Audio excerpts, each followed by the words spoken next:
के वहां जाएंगे, सब जगह जाएंगे, आराम से ले लेंगे, प्रसादी भी खा लेंगे, मान्यता भी कर लेंगे। शिरडी के साईं बाबा को बहुत लोग मानते हो, जिनके इतिहास को 100 साल अभी पूरे हुए ईस्वी सन 2018 में। ईस्वी सन 1918 में इन्होंने शिरडी में समाधि ली थी, ऐसा कहा जाता है। 100 साल इनकी समाधि को पूरे हुए। कई लोग इनको भगवान मानते हैं, कई लोग इनको चमत्कारिक देव मानते हैं, कई लोग इनको महापुरुष मानते हैं। वहां जाते हैं और मत्था टेकते हैं। जरा सुनिए ये कौन थे। मेरा दावा है, हिंदू हो या जैन हो, जो इनको मानते हैं, उन 100 में से 99 लोगों को भी यह पता नहीं है कि ये कौन थे। 99 लोगों को भी यह पता नहीं है कि ये कौन थे, कौन है, इन्हें क्यों लाया गया, ये 99 को पता नहीं। बेवकूफी की पराकाष्ठा देखो, जब पता नहीं और मानते हैं, पता नहीं और स्वीकार करते हैं, पता नहीं और पूछते हैं। बहरुद्दीन पिंडारी नाम का एक व्यक्ति था। यह अफगान से यहां आया था। यह पिंडारी जाति का था। यह मैं तब की बात कर रहा हूं जब औरंगजेब का खात्मा हो चुका था और मुगल साम्राज्य समाप्ति की ओर आगे बढ़ रहा था। धीरे धीरे मराठाओं ने अपना वर्चस्व जमा लिया था और वे हिंदू साम्राज्य की स्थापना के लिए बहुत मजबूती के साथ में आगे बढ़ चले थे। भारत के अंदर, भारतवर्ष के अंदर, अखंड हिंदुस्तान में जोरदार हिंदुत्व साम्राज्य का, हिंदू साम्राज्य का विस्तार होने जा रहा था। ये मैं तब की बात करता हूं। ये पिंडारी लोग लुटेरे हुआ करते थे। ये पूरी अफगान की जाति लूटने फाटने के लिए यहां पर आई थी। मुगलों के काल के अंदर इसने अच्छी खासी मात्रा में जगह जगह लूटपाट की थी। हिंदुओं को टारगेट बनाना, उन्हें लूटना, उनके पैसों को छीनना, उनकी बहन बेटियों को छेड़ना और पसंद आ जाए तो उनकी बहन बेटियों को उठा लेना, ऐसे इनके कर्तव्य हुआ करते थे। 1838 में इस बहरुद्दीन का माफ कीजिएगा, 1838 में इस बहरुद्दीन का जन्म हुआ और यह आगे बढ़ा। उसके बाद में एक फिल्म आई, वो हिंदी फिल्म थी।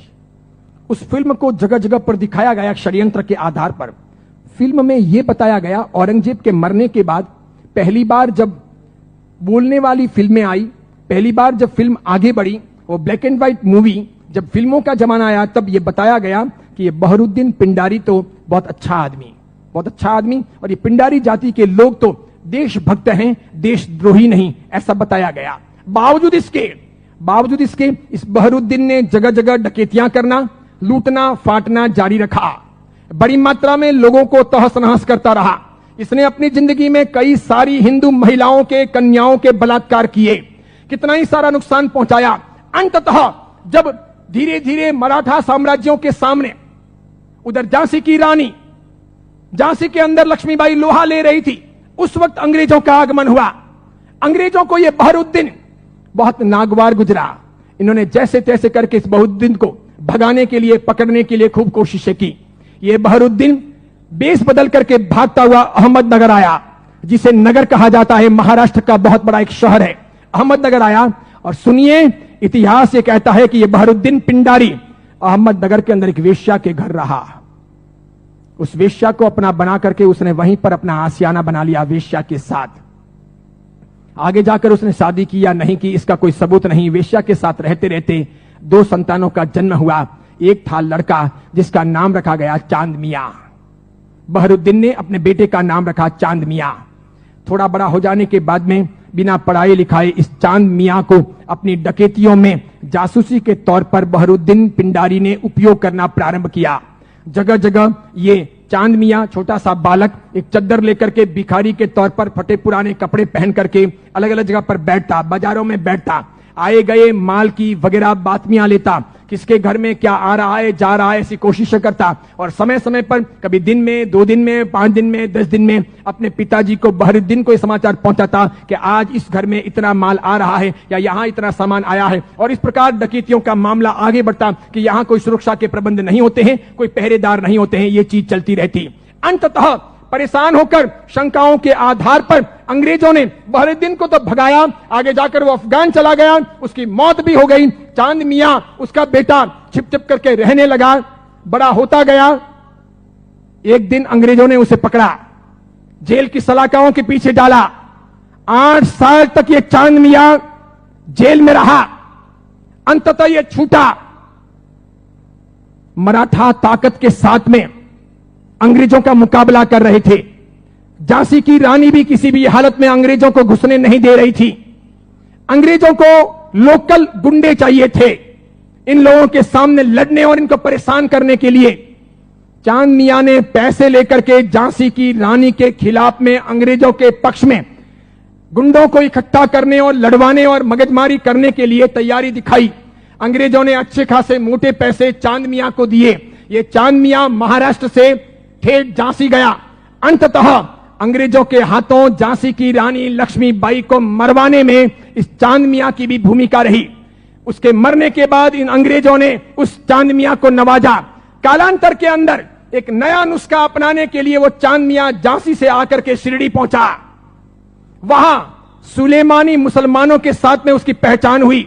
मूल अफगानी पिंडारी जाति का ये चांद मियां बहरुद्दीन का बेटा वहां जाने के बाद में सुलेमानों के साथ में परिचय में आकर के सुलेमानों के लिए काम करने लगा।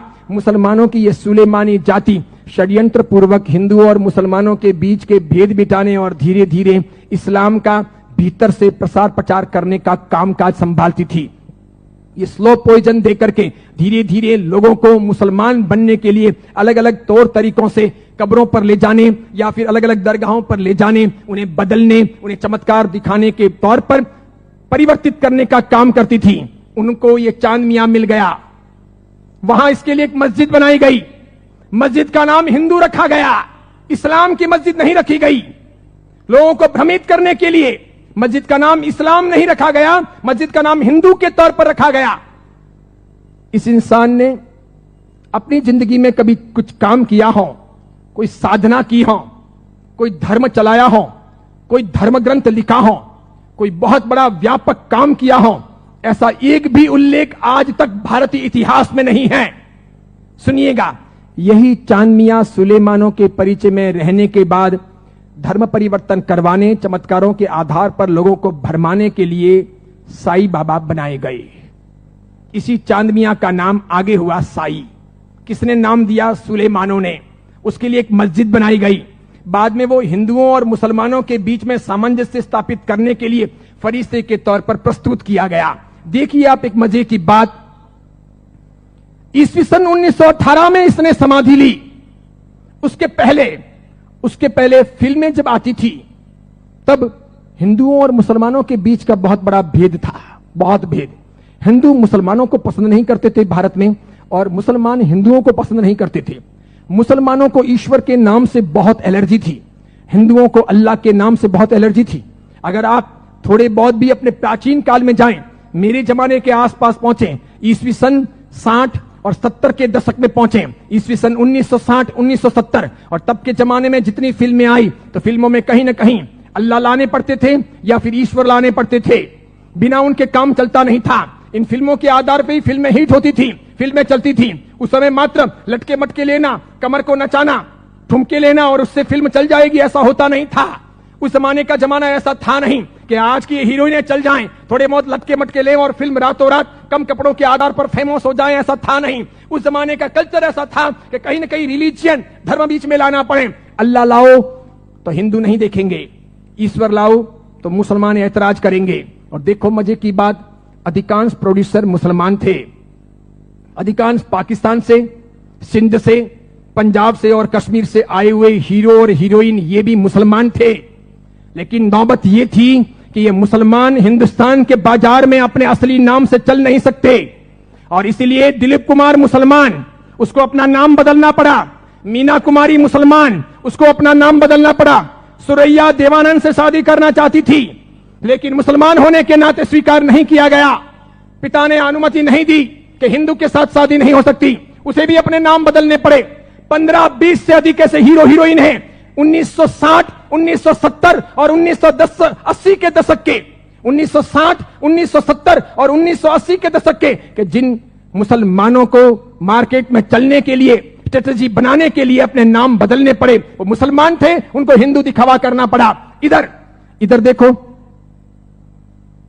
जावेद अख्तर हो, सलीम खान हो, नौशाद हो और महमूद खान हो, ये सभी ऐसे प्रोड्यूसर थे जो जन्म से मुसलमान थे, इरादे से मुसलमान थे, हैं भी। इसके सिवाय अन्य अन्य आए और इन लोगों को अपनी फिल्में चलानी थी। इन लोगों ने एक तौर तरीका चलाया कि मुसलमान होने के नाते हिंदुत्व का समर्थन कर नहीं सकते और हिंदू देवी देवताओं को अपने को भ्रष्ट बताना है, क्योंकि आप पुरानी फिल्में देखिए और आज की फिल्में देखिए, किसी भी अल्लाह को कभी गाली नहीं दी जाती, किसी मस्जिद के ऊपर सवाल नहीं किए जाते, कभी कुरान के बारे में कुछ बोला नहीं जाता। लेकिन हिंदू देवी देवताओं की फिल्मों में मजाक होगी। किसी भी हिंदू देवी देवता को मानने वाले पंडे पुजारी को भ्रष्टाचारी, नालायक, रैप करने वाला बताया जाएगा, लेकिन किसी पादरी को, किसी भी मौलवी को रैप करने वाला या भ्रष्ट काम करने वाला नहीं बताया जाएगा। ये सब योजनाएं थी, वो मुसलमान प्रोड्यूसरों ने आगे बढ़ाई। बढ़ाते बढ़ाते उन्होंने वहां बढ़ाई कि उन्होंने देखा कि किसको लाया जाए। तब उन लोगों को साईं बाबा को लाना ठीक लगा कि ये है तो मुसलमान, लेकिन हिंदुओं के बीच में खप जाएगा, है मुसलमान, हिंदुओं के बीच में बिक भी जाएगा, है मुसलमान, हिंदू मुस्लिम के बीच में अपना रास्ता अच्छा सा तय करवा देगा। तो पहली आई 1977 में फिल्म अमर अकबर एंथोनी। ऋषि कपूर ने उसमें इस साईं बाबा के नाम पर एक लाजवाब गीत गाया, हाथों हाथ वो बिका। फिल्म बहुत चली, देखो आप, फिल्म हिट हुई, बाबा भी हिट हो गए। फिल्म हिट हुई, बाबा भी हिट हो गए। मुझे यह बताओ, साईं बाबा का कौन सा धर्म ग्रंथ है?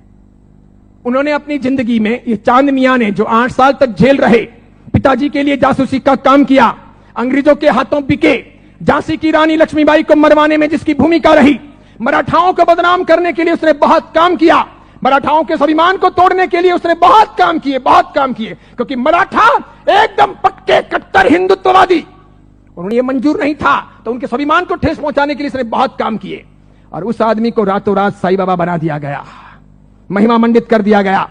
कैसी जोरदार ये सेल्स पॉलिसी थी, हाथों हाथ बाजार में बिके। कैसे बिके कि जब पहली बार 1918 में इन्होंने समाधि ली, तो 1918, 1919, 1920, 1921, 1922 का ऑडिट देखिए, तो इनके शिरडी के साईं बाबा मंदिर का ऑडिट का आमदनी का स्रोत है 1800 रुपए, 2000 रुपए, 2500 रुपए, आखिर में है 3200 रुपए। 1918 से 1925 के बीच में 3200 रुपए की आमदनी वाले ये बाबा क्या हिट हुए, और पागलों की तरह हिंदुओं ने और जैनों ने कितना उनको हिट किया, कितने वो वहां गए, कितने मत्थे टेके और कितना पैसा बर्बाद किया कि आज शिरडी के साईं बाबा के मंदिर की वार्षिक आमदनी है 371 करोड़, 371 करोड़। वहां मुसलमान जाने वाले 5% भी नहीं, वहां जाने वाले मुसलमान 5% भी नहीं, और जाने वाले हिंदू और जैन 95%, पैसे खर्च करने वाले अधिकांश 95%। मुझे बताइए, हिंदू धर्म के कौन से ग्रंथ में इनके बारे में क्या लिखा है? उपनिषदों में, वेदों में, महाभारत में, रामायण में, उसके बाद के किसी साहित्य में कि कभी शिरडी के साईं बाबा होंगे या हुए हैं, क्या वो फरिश्ते हैं, वो कोई अवतारी हैं, वो कोई हिंदू देवी देवता हैं? बिल्कुल नहीं। लेकिन हिंदू धर्म को भ्रष्ट करने, उनको बहलाने फुसलाने के लिए काम किया गया और ये सफल हो गया, सफल हो गया। हाथों हाथ ये बिक गए। आज तो देखिए, आज हिंदुस्तान के अधिकांश हिंदू मंदिरों में हिंदुओं के देवी देवता छोटे हो गए हैं, साईं बाबा बड़े हो गए हैं। हिंदुओं के देवी देवता साइड में हो गए हैं, साईं बाबा प्रमुख हो गए हैं। हिंदुओं के देवी देवता कम कमाऊ हो गए हैं, साईं बाबा अधिक कमाऊ हो गए हैं। जिसको भी अपनी दुकानदारी चलानी हो और भगवानों के नाम पर, देवी देवताओं के नाम पर पैसा कमाना हो, साईं बाबा की मूर्ति ला दो। आप भी प्रयोग कर सकते हो। दुकान बराबर नहीं चलती हो तो दुकान के बाहर बिठा दो, धनाधन उसका गल्ला अच्छा चलेगा, आपकी दुकान के गल्ले से भी अच्छा। बस ऐसी बात हो गई। चमत्कारों के तौर पर मुझे बताइए कि उन्होंने क्या किया, उनसे क्या हुआ? बताइए कि शिरडी जाने वाले सभी लोग अमीर हुए, सभी की गरीबी दूर हो गई?